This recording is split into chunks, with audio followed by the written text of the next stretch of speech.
ध्यान से देखो, पूरा एयरक्राफ्ट कैरियर बेड़ा गॉडजिला की सुरक्षा कर रहा है। उनका लक्ष्य है सैन फ्रांसिस्को पहुंचना और मूटो का शिकार करना।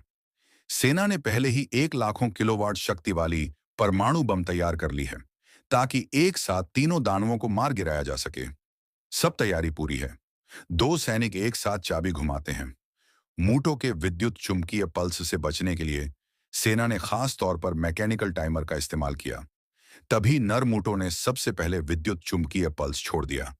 पूरा सैन फ्रांसिस्को अचानक अंधेरे में डूब गया। इतना ही नहीं, सेना के जहाज और विमान, सारे बिजली से चलने वाले उपकरण पूरी तरह ठप हो गए। तभी सैनिकों के चेहरे पर हैरानी छा गई। नरमुटो पानी से बाहर आया। उसके मुंह में वही परमाणु बम था जिसे समय पर विस्फोट नहीं किया गया। मगर नरमुटो ने बम नहीं निगला, बल्कि उसे लेकर उड़ गया। थोड़ी ही देर में नरमुटो शहर के बीचों बीच पहुंच गया। असल में यह बम मादा मूटो के लिए था। दोनों मूटो मिलने के बाद थोड़ी देर आपस में बातचीत करते हैं।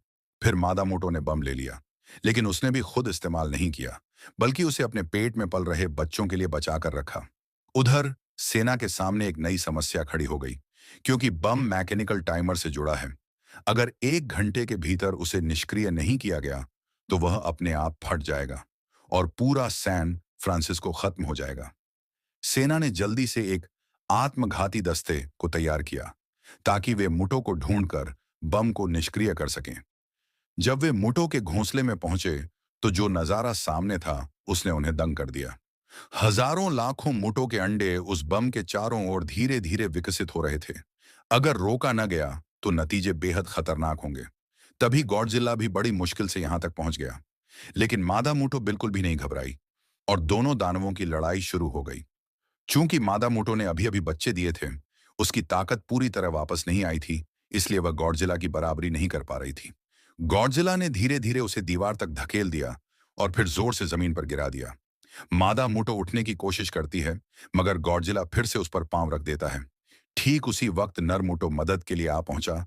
उसने गॉडजिला को खींचकर एक ओर कर दिया और अपने पंजों से गॉडजिला की जांघ पर जोर से हमला कर दिया। मादा मोटो ने थोड़ी सांस ली और तुरंत फिर से लड़ाई में कूद गई। इसी बीच जब तीनों दानव आपस में लड़ रहे थे, आत्मघाती दस्ते ने चुपचाप परमाणु बम बाहर निकाल लिया।